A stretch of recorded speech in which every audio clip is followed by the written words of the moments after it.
at his church? So my relationship with Ryan, I would say, has been great and is marked by, I would say the biggest thing is marked by trust. I really do feel like he trusts me in what I do, and I trust him as he's leading and guiding the church. I know that my first senior pastor said, look, I don't like surprises.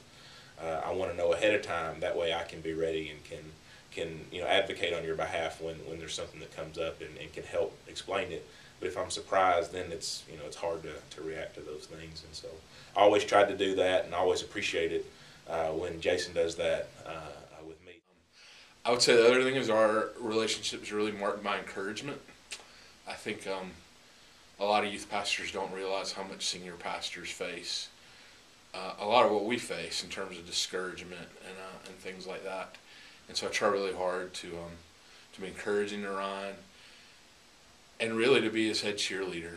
We all have our individual areas of responsibility. We all are expected to do our own jobs. But as a team, we support each other, we lift each other up, we encourage each other, and we help in those busy seasons.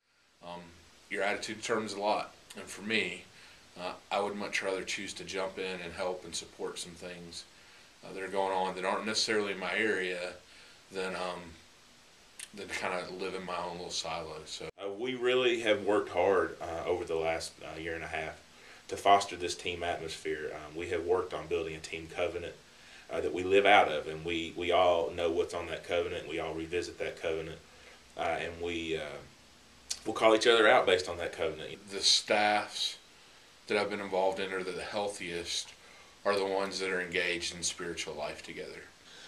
Today, later on, we'll all as a staff go out and have lunch together, and then we'll come back and begin our staff time, and that will consist of we'll spend time loving on God together. I think that's important. We'll sing some songs of worship to God, and just to be able to worship together. It's hard as a staff to find that time, and we create that time on a weekly basis. We'll celebrate Holy Communion together. And then each of us are doing the same daily scripture readings together. And we'll talk together about where God is speaking to us through the scriptures we've been reading this week, and in particular today's readings. And then from there, we'll go into a time of prayer for some of the folks in the church and different things going on. And then after all that, then we'll move into our staff time, the logistics, the administrative things, the different things that are going on. Jason really understands that concept of leading up, and that means leading to those people. He leads me a lot, and I think that's an important thing that I would want to share with youth ministers, to look at the life of your senior pastor and to look for areas in which you can really serve, to really reach out and try to help, and to be the cheerleader that he talked about. So I think one of the keys to being able to stay in the life of the church and to be in ministry is you have to have a place where you can vent some of your frustrations and your discouragements, but it can't be your church.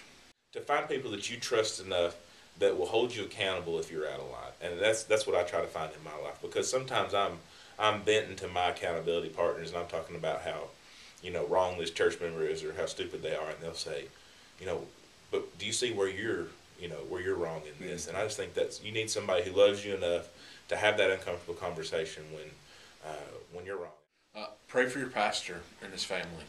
I know that seems sort of like a churchy answer, but in my experience, when I've really struggled with my pastors, it's a lot easier to deal with them and to see them and accept their leadership when I'm praying for them. Really work at that relationship and seek to be moldable and understand the authority, I guess, that the senior pastor has, but also the burden and the responsibility that they feel probably too, and recognize the fact that we all have the same mission and ministry, and if one of us struggles, then it's gonna hurt the entire body. We be friends. Why can't we be friends? Why can't we be friends? Why can't we be friends? I'm Carol Cavan Dillon, and I'm the lead pastor here. Hey, I'm Paul Bonner. I'm the youth minister. Doug Fuqua, I'm the associate youth minister. One of the ways that we ensure our healthy staff relationships is at our weekly staff meeting. We have a time where everybody on the staff can check in, and we talk about what's going on in our life, our spiritual health, and we go around the table.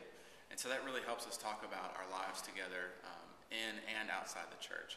Helps us to go a little bit deeper below the surface. And then when important things come up, we can talk about those a lot easier because we've already been talking about our lives together.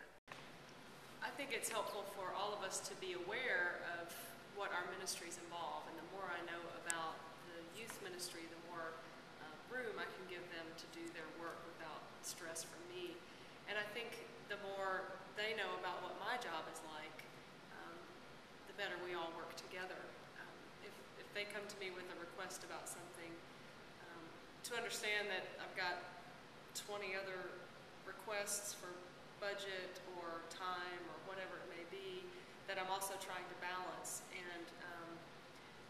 I do want to do a good job of balancing all of those things.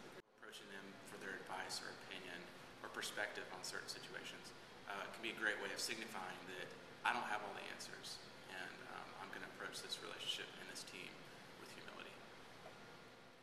As a part of the communication and keeping the senior pastor kind of in the loop, we really try to include Carol in our prayer concerns into what's going on in our teenagers' lives.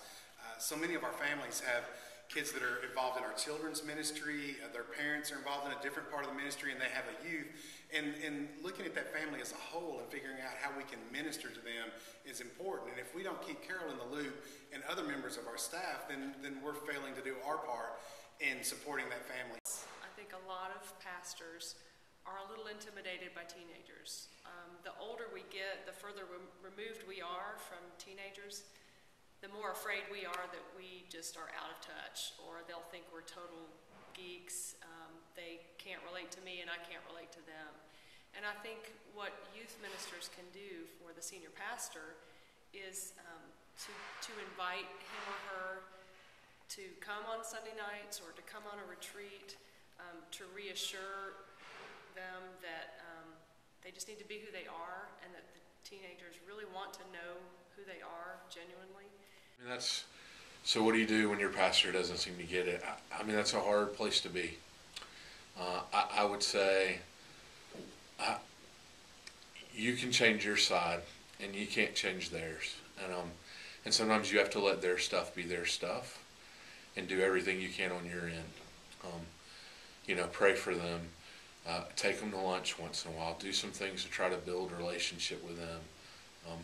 Maybe they'll get it, maybe they won't. But it's, I think, just a huge need for you to honor the fact that for whatever reason, God's placed them over you.